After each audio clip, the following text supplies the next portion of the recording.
빌립보서 1장 12절부터 18절까지.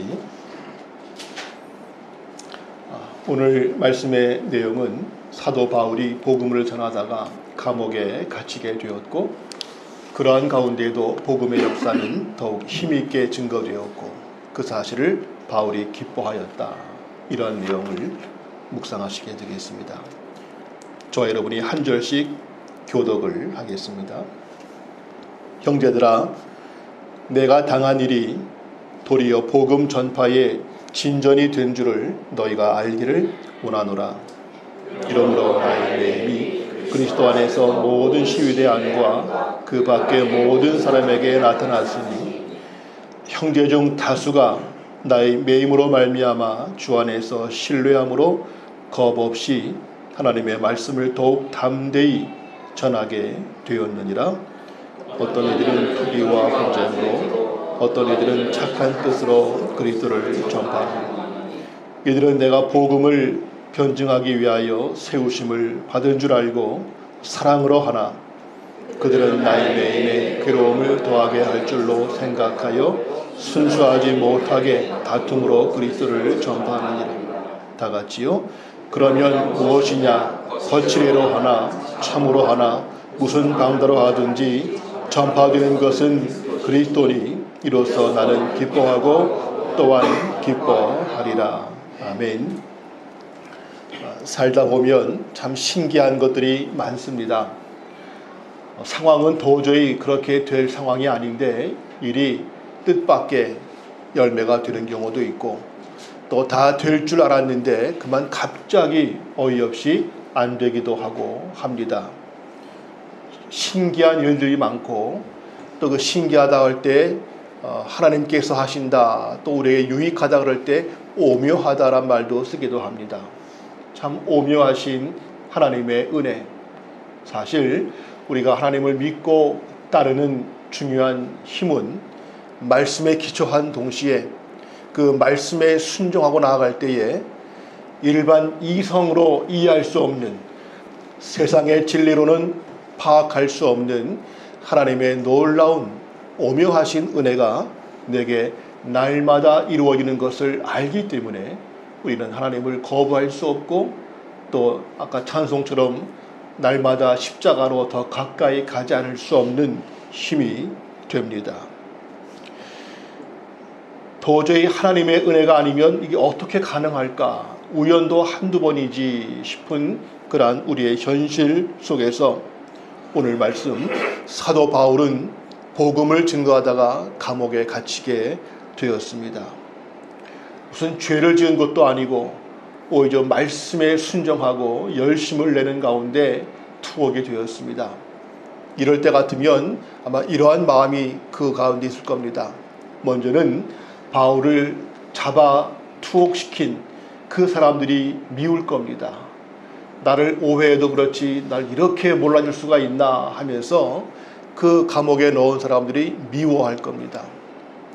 두 번째는 이러한 현실을 만들어 가시는 하나님에 대해서 불평, 원망, 때로 거기까지는 안 갈지라도 왜 이렇게 하시는지 이해할 수 없는 답답한 마음이 분명히 클 겁니다. 왜 이렇게 하시지? 내가 뭘 어떻게 해야 되나? 답답한 가운데 있겠고, 또 한 가지 마음이 있다면 절망과 포기입니다. 밖에 나가서 그렇게 애를 써도 전도하는 게 쉽지 않은데 이렇게 갇혀 있다면 내가 증거했던 그 말씀을 들은 사람들이 뭐라고 이해할 것이고, 하나님이 계시면 왜 바울을 저렇게 놔두냐고 할 것이고, 또 나 또한 갇혀 있으니 아무것도 할 수 없고 이젠 끝났구나, 포기다 할 수 있는 상황이 됩니다. 즉 사람들에 대한 미움, 분노, 하나님의 역사하심에 대해서 알 수 없는 불평과 원망과 답답함, 그리고 미래에 대한 비전에 대한 포기와 절망, 이러한 마음이 바울에게 있을 터인데 오늘 바울은 정반대의 마음들을 보여줍니다. 먼저는 12절을 보시면 기록되기를, 내가 당한 일이 도리어 복음 전파의 진전이 된 줄을 너희가 알기를 원한다.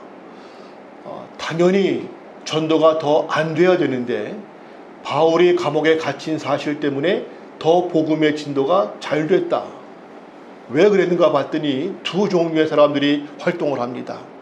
첫째는 바울을 따르던 사람들이, 아끼는 사람들이 그 바울의 투옥을 듣고는 안타까운 마음에 바울이 하다 투옥됐으니 이제 그 일을 우리가 맡아서 하자 하면서 전에 없던 열심을 새롭게 내면서 바울의 그 자리를 대신 메꾸고자 하는 마음을 갖는 사람들이 일어났습니다. 또한 부류의 사람들이 있는데 그들은 무엇인가 하면 바울의 반대파들입니다. 평소에도 바울에 대해서 불만이 있고 바울의 사도성을 의심하고 너처럼 기독교에 핍박한 사람이 없는데 무슨 네가 또한 사도가 되겠다고 하느냐, 우린 못 믿겠다 하면서 바울의 모든 행위와 사역을 거부하는 자들이 그거 봐라, 하나님이 세운 자라면 저렇게 투옥될 수 있겠는가, 바울은 틀린 자다 하면서 그 반대 심리로 복음을 전하는 자들이 생겼다는 것이죠. 근데 그들을 통해서도 복음이 또 전달되는 것이 나타납니다. 좋은 뜻으로 하는 사람들이 있고 반대파에서 바울을 무시하는 사람들이 있었는데 어쨌거나 이들을 통해서 복음이 전파되고 있다. 놀라운 현실의 변화였습니다. 현실도 바뀌었지만 또 바울 자신도 그 마음이 바뀌었습니다. 즉 당연히 미워하고 분노, 답답함, 절망이 있어야 될 바울 같은데 오늘 보시면 바울이 내가 또한 기뻐하고 기뻐한다. 18절의 마지막 부분들, 겉으로 거칠애로 하나 참으로 하나 오직 그리스도만 전파될 수 있다면 나는 기뻐하고 또한 기뻐하리라. 두 번이나 강조하면서 기뻐한다고 합니다. 어떻게 바울이 밖에 나와서 애를 써도 쉽지 않은 전도가 감옥에 갇혀 있는데 더 전도가 잘 되고 있고, 또 그 속에 있는 바울이 어떻게 더 기뻐하고 있습니다. 사실이 이게 어떻게 가능한 것인가? 우리는 이걸 통해서 오늘 세 가지로 오묘한 복음의 역동성을 내 삶에도 연관시키는 그러한 묵상을 하고자 합니다. 첫째로 오늘 주제는 복음은 어떤 상황에서도 결코 매이지 않는다 하는 것입니다. 다르게 표현하면 안 될 것 같은데 된다는 것이죠. 하나님은 이 복음을 위해서 다양하고 놀라운 일들을 얼마든지 가능하게 하신 것을 말씀을 통해서 또 우리의 삶을 통해서 보게 됩니다. 불가능을 가능케 하시고 죽은 자를 살리기도 하시고 패배를 승리로 바꾸기도 하시고 모든 것을 합력하여 선을 이루어 나가시는 하나님의 역사하심이 있습니다.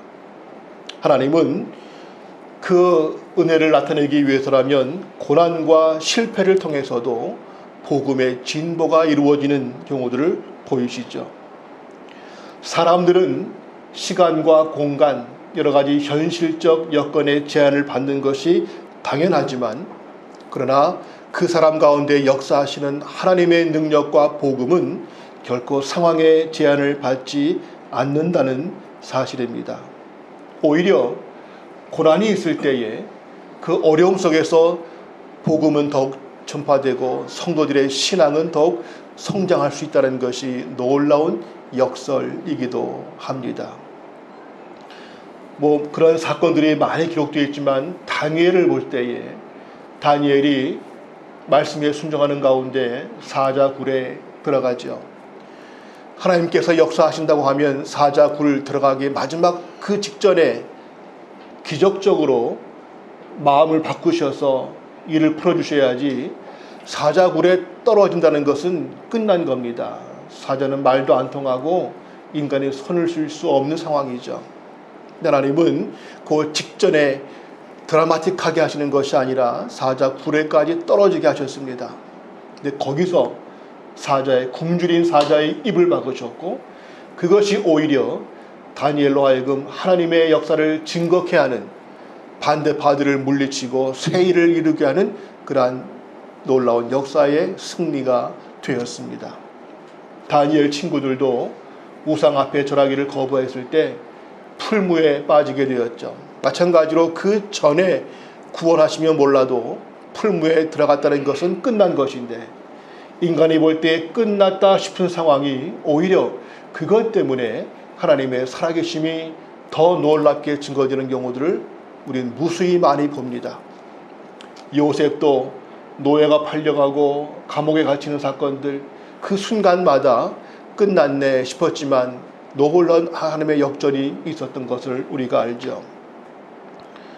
스데반 집사가 순교할 때에 그렇게 믿음 좋은 사람이 돌에 맞아 비참히 순교했으니 이제 누가 하겠는가 싶었고, 그 스데반을 앞장서서 죽였던 사울이 바울이 되어서 오히려 그 자기가 그렇게 반대했던 복음을 가장 힘써서 전하며 그 복음 때문에 자기의 생명도 드리게 되었다는 이 놀라운 역설적인 사실들, 하나님은 인간이 볼 때에는 끝났다고 싶은, 이제 더 이상 어쩔 수 없는 상황이라고 보는 그런 상황들 가운데 놀라운 역사들을 많이 이루신 것을 보게 됩니다. 하나님은 상황의 제한을 받지 않으시기 때문입니다. 하나님은 예나 지금이나 그 복음을 위해서라면 우리를 다양하게 사용하십니다. 때로는 사도 바울처럼, 무디 부흥사처럼, 또 최근에 돌아가신 빌리 그레함 목사님처럼 유명한 설교자, 전도자가 되게 하셔서 세계를 다니면서 정말 기막힌 말씀을 전가하는 그러한 역사로도 사용하실 수가 있습니다. 그런가 하면 하나님은 바울처럼 주 예수의 몸으로 늘 감옥에 갇히고 로마에까지 가긴 갔지만 주 예수의 신분을 가지고라도 복음을 증거하게끔 역사하기도 하십니다. 하나님은 때로는 불치병으로 시한부 판정을 받은 사람을 통해서도 오히려 그 사람을 통해서 건강한 사람들을 전독해 하는 일들도 많이 하십니다. 하나님은 다 끝났나 싶은 상황, 다 현실적으로 도저히 가능성이 없다고 싶은 경우도 얼마든지 역사하시는 것 말씀이 증거하고 있죠. 고린도후서 4장 8절로 10절까지를 함께 읽겠습니다. 시작.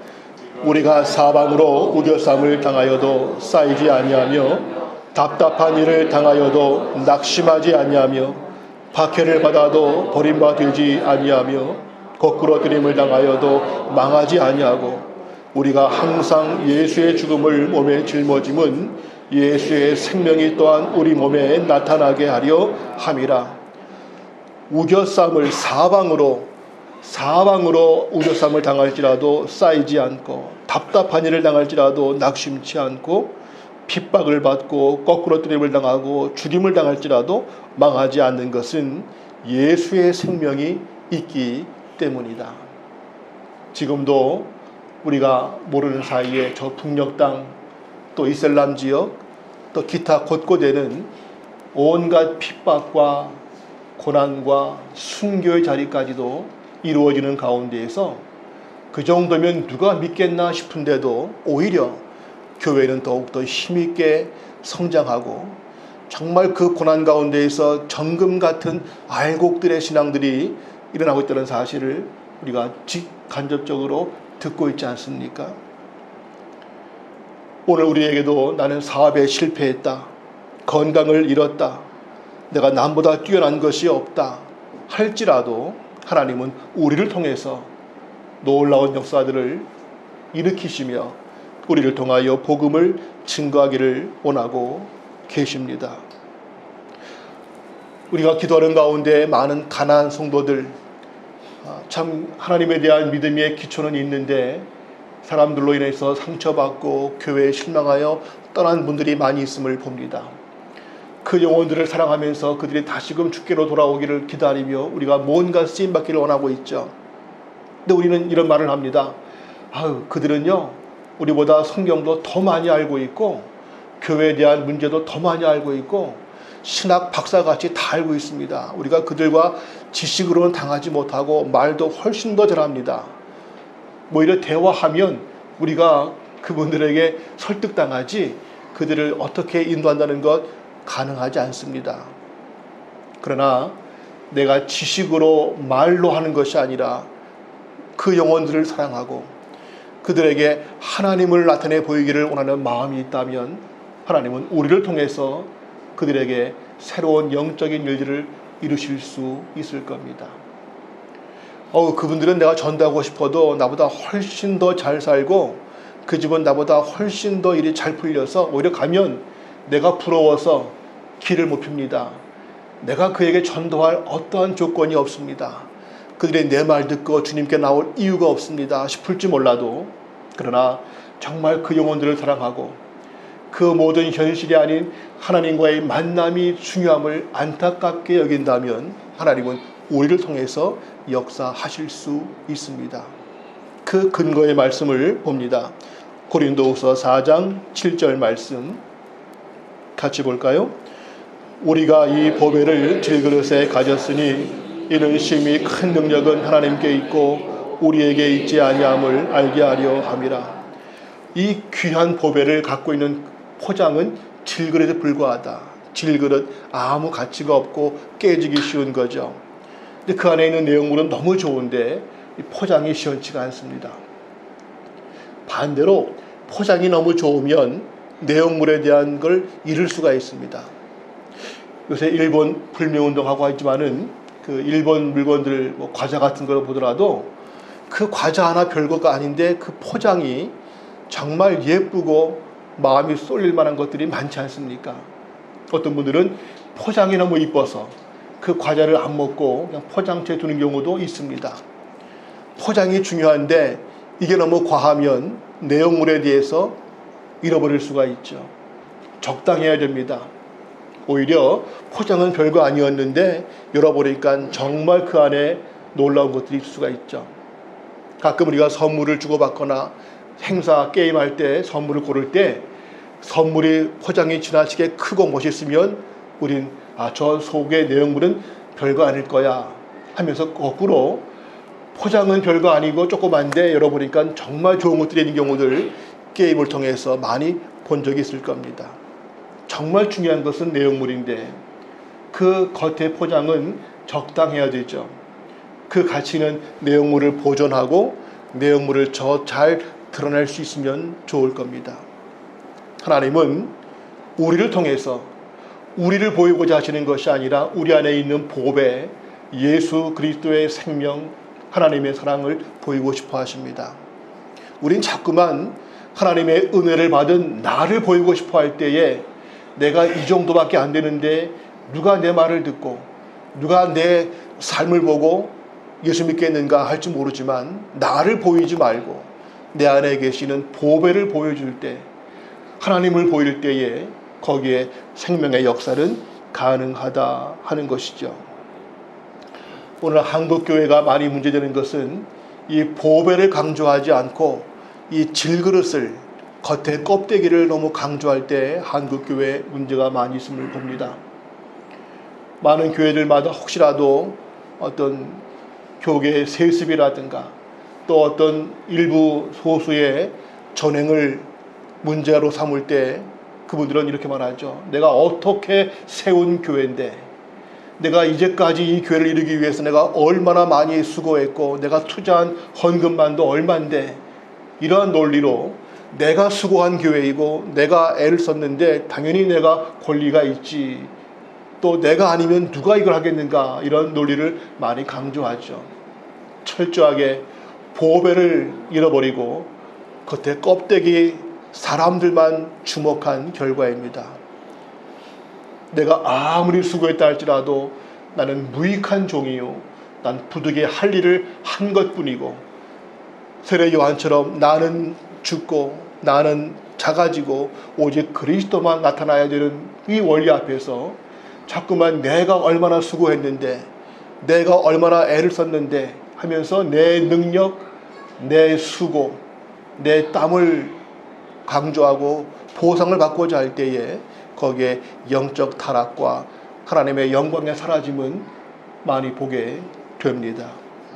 우리는 나를 증거할 것이 아니라 축복받은 내가 중요한 것이 아니라 나는 이렇게 당신 보기에도 난 부족한 자인 거 분명하지만 난 당신보다 아는 것도 부족하고 가진 것도 어떤 것도 조건적으로는 약한 자이지만 그러나 내 안에 있는 이 감출 수 없는 그 무엇과도 바꿀 수 없는 이 귀하신 하나님의 은혜가 있다는 것을 하나님을 보이고자 할 때에 하나님은 내 어떠한 상황에 제한받지 않고 나를 통해서 복음의 생명을 나타낼 수 있을 것입니다.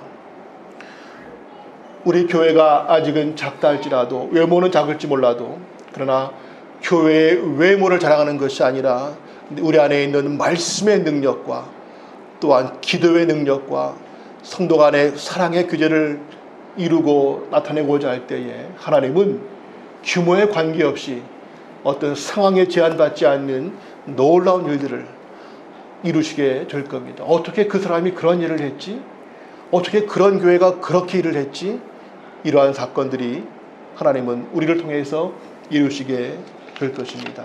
안 될 것 같은데 되는 역사, 복음의 역동성이죠. 두 번째는 복음을 전파하기 위해서는 온갖 수고를 아끼지 말아야 한다는 것입니다. 다른 말로 쉬운 것 같은데 만만치 않고 힘써야 된다 하는 것이죠.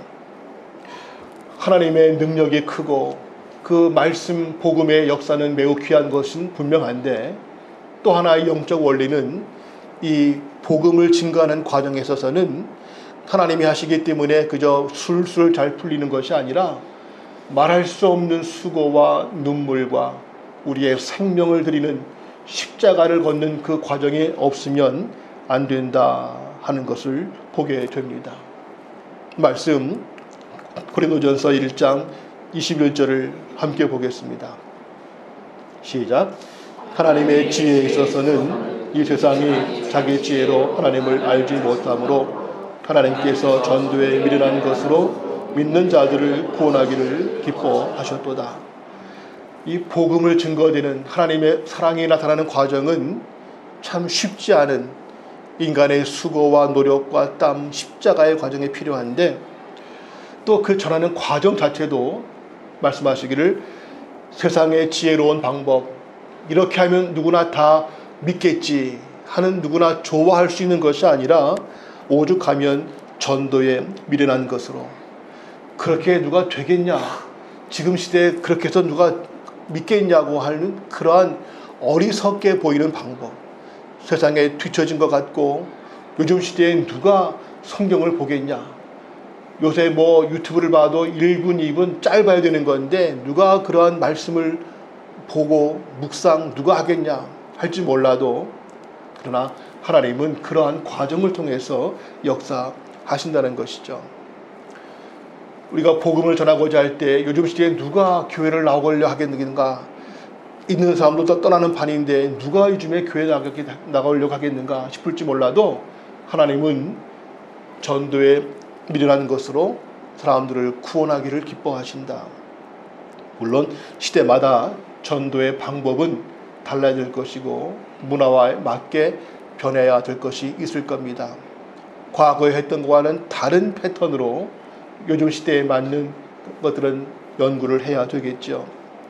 그러나 그러한 방법과 전략은 새롭게 필요하지만 기본적으로 말씀을 전하고자 하는 그 열정과 때론 무직하게 끈기 있게 말씀 자체를 증거하는, 더 구미에 맞추기 위해서 복음을 변질시키고 십자가는 감추고 축복만 강조하면서 이런 것이 아니라 십자가의 본질을, 인생의 약함을, 하나님의 은혜를 바로 보여줄 때에 거기에 당장 힘들고 괴롭지 몰라도 하나님의 역사를 보여주는 것이 필요할 것입니다.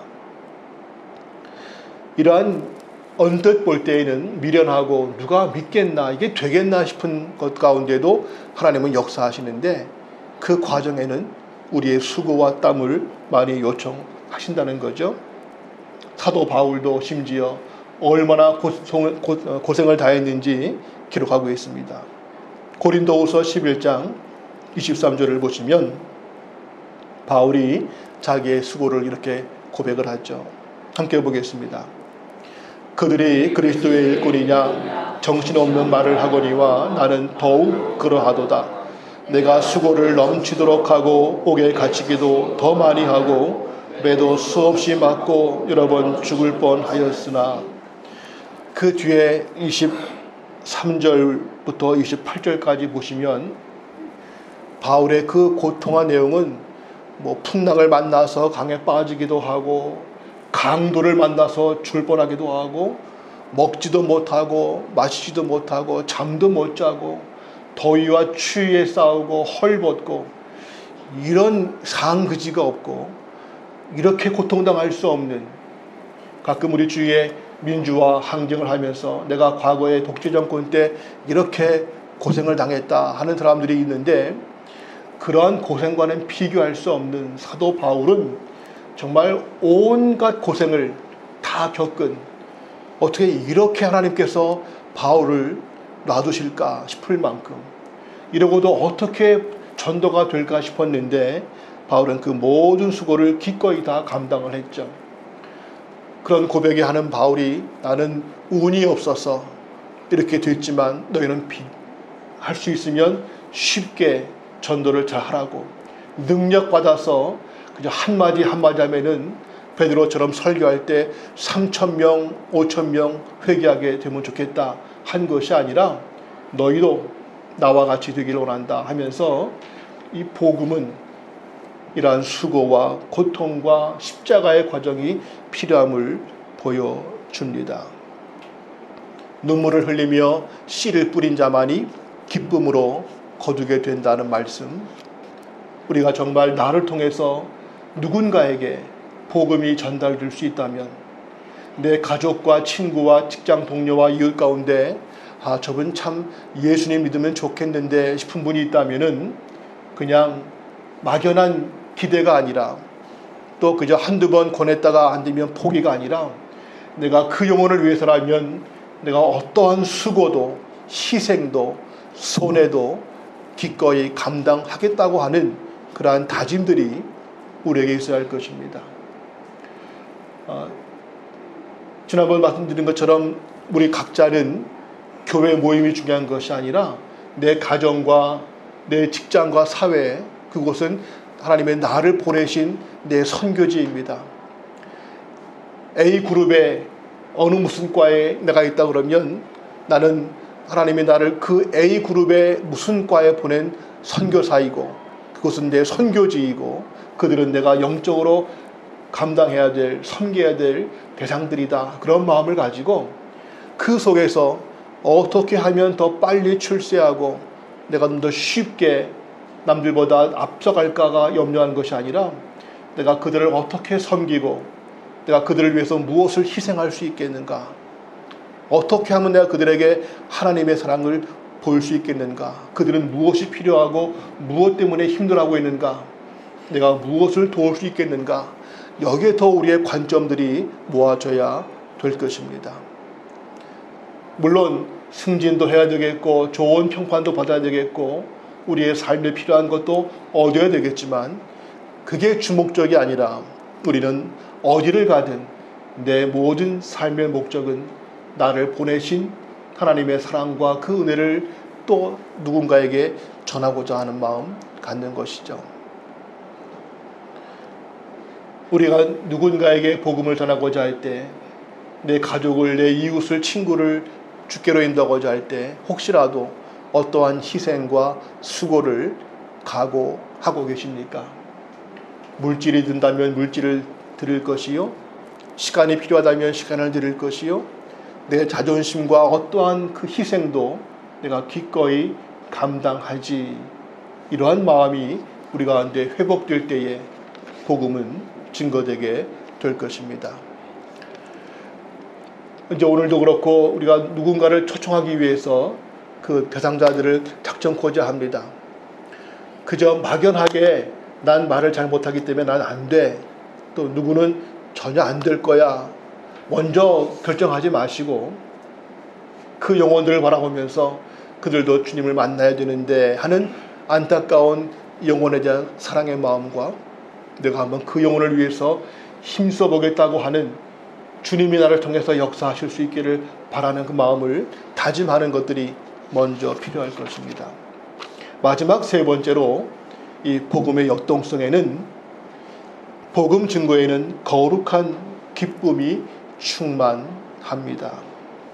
즉 달리 말하면 괴로울 것 같은데 기쁨이 크다는 것입니다.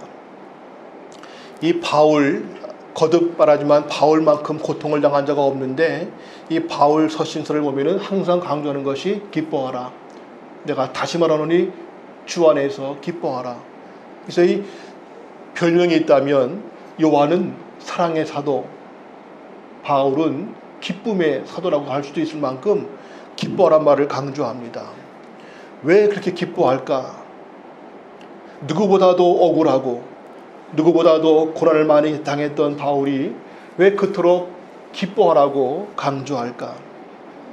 우리는 이 기쁨을 크게 두 가지 차원에서 보고자 합니다. 먼저는 구원의 기쁨을 회복하는 것이 필요합니다. 예수님께서 제자들을 보내셨을 때, 그들에게 돌아왔을 때 물으시죠.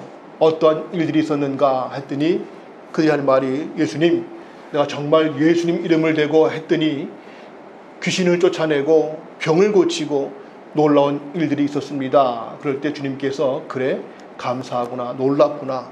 그런데 그런 능력 행한 것 때문에 기뻐하지 말고 내가 구원받은 것을 기뻐하라 하신 말씀이 있죠.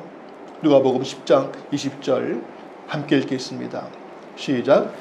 그러나 귀신들이 너희에게 항복하는 것으로 기뻐하지 말고 너희 이름이 하늘에 기록된 것으로 기뻐하라 하시니라.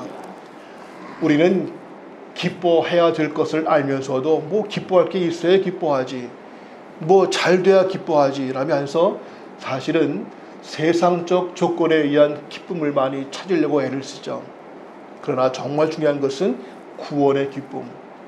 다윗이 범죄한 후에 회개하면서 첫 번째 기도한 것이 시편 51편에 주여 내게 구원의 기쁨을 회복시켜 주옵소서라고 기도합니다. 성도로서 건강한 신앙의 가장 중요한 특징은 구원의 감격, 구원의 기쁨을 회복하는 것. 오늘 내가 누구를 전도하지를 찾기 전에 먼저 기도할 것은 주님, 내 안에 구원의 감격과 기쁨이 있게 하옵소서. 비록 이러저러한 현실을 답답하고 나라를 봐도 참 나라의 현실이 내 마음에 들지 않고 어느 것 하나 내 마음을 거슬리게 한다 할지라도 내 안에는 하나님이 나의 아버지가 되셨고 예수 그리스도의 십자가 죽으심과 부활로 내 안에 생명이 주어졌고 내 모든 삶은 내 힘으로 되어드는 것이 아니라 하나님의 손에 달려있기에 나는 그 하나님과 함께 기뻐한다고 하는 이 거룩한 구원의 기쁨, 누가 뭐라고 해도 내 이름은 저 하늘에 기록되어 있다는 것을 기뻐할 수 있는, 그게 왜 기쁘지? 라고 마음 든다면 한번 기도하십시오. 이거는 이성적 판단이 아니라 하나님을 깊이 묵상할 때 주시는 거룩한 기쁨이 됩니다.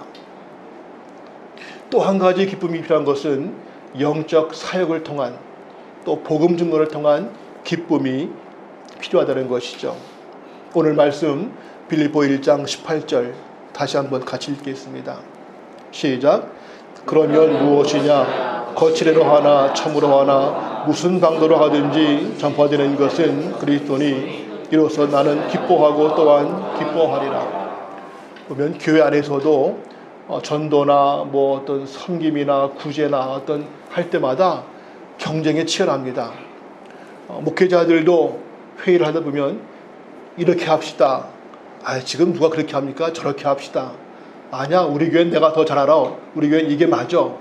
아니야, 지금 시대가 어느 시대인데 하면서 어떤 방법 때문에 싸울 때가 많아요. 그러면 결론이 나면 내가 원하는 방법대로 안 됐을 때에는 그냥 두고 보자. 그게 잘 되나 보자. 아마 내 말이 맞는 게 보일걸 하면서 끝까지 내 방법이 아니면 그 결과에 대해서 기뻐하지 않고 은근히 잘 안 되기를 바라는 경우들이 교회 안에도 참 많습니다. 교회 간에도 오직 우리 교회가 쓰임받고 우리 교회가 잘 돼야지 다른 교회가 더 잘 되면은 괜히 배가 아프고 뭔가 자존심이 상합니다.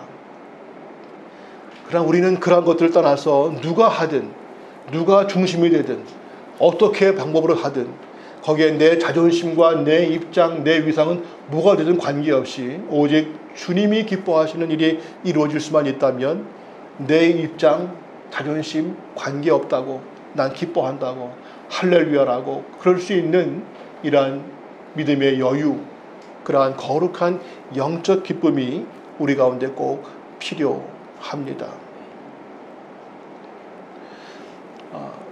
우리가 복음을 증거하고자 할 때에 이게 과연 되겠는가? 이 우리가 추구하는 거룩한 기쁨, 나도 예배를 겨우겨우 나오는데 억지로 나오는데 이 예배를 누가 오겠는가? 뭐가 재미있다고 괴로울 것 같은데 우리가 볼 때는 다 괴로워 보이는 예배 시간, 아우 지겨운 시간이고 말씀 보는 시간, 억지로 보는 시간이고 기도 시간, 아우 그 왜 이렇게 기도할 거리가 없어야 좋은 것 같고 찬양하는 거 뭐하러 하지 싶은 모든 것들. 그러나 정말 은혜를 아는 건강한 크리스찬들은 예배만큼 즐거운 시간이 없고요.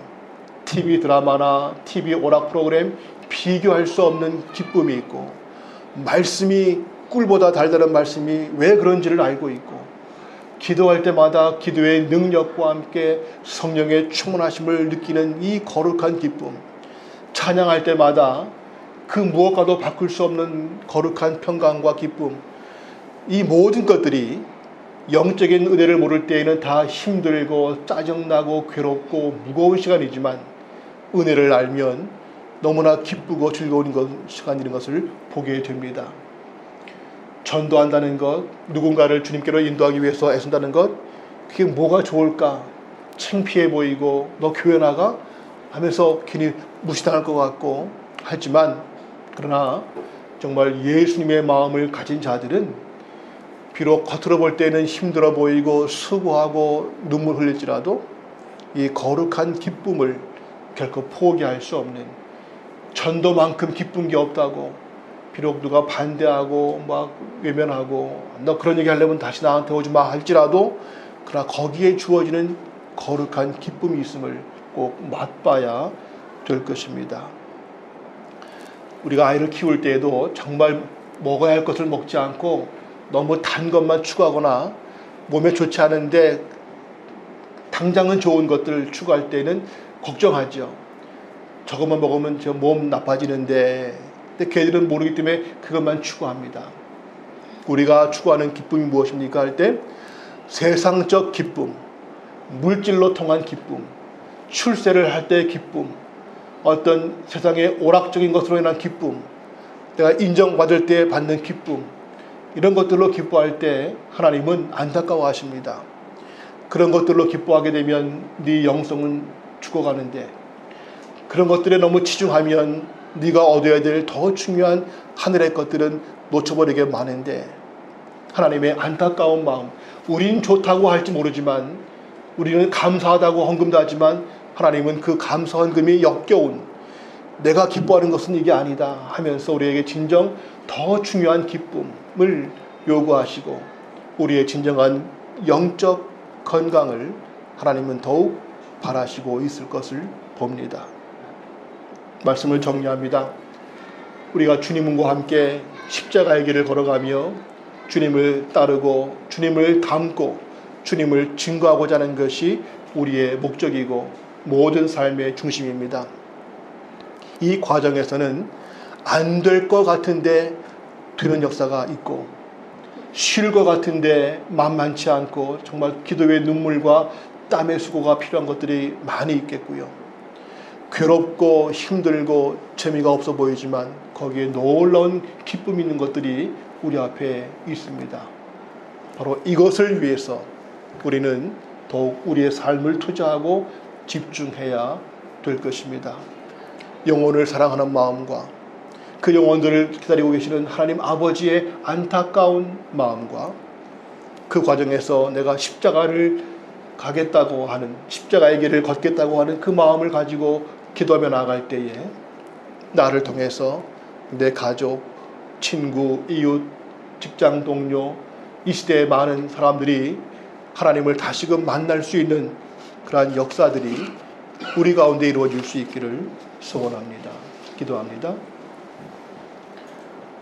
살아계신 아버지 하나님, 저희들은 시간과 공간과 육체의 제한을 받고 살기에 어쩔 수 없는 인간이지만 하나님은 그 무엇에도 제한을 받지 아니하시는 전능하신 하나님이신 것을 믿고 감사합니다.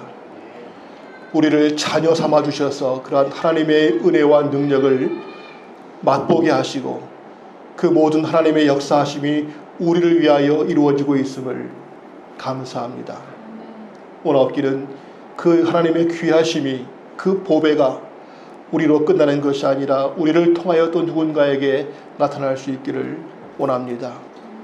결코 쉽지 않은 일들이 많이 있겠지만 오늘 말씀처럼 오묘하신 복음의 역동성은 될 것 같지 않았지만 결국 이루고야 마시는 하나님, 쉽게 될 줄 알았지만 기도와 눈물과 땀의 수고를 이루게 하시는 하나님, 힘들어 보였지만 거기에 엄청난 기쁨과 평강과 영광을 보게 하시는 하나님의 역사를 믿게 하셔서 오늘도 그 주님과 함께 또 누군가의 영혼을 사랑하며 품을 수 있는 저희가 되게 하여 주옵소서. 예수님의 이름으로 기도합니다. 아멘.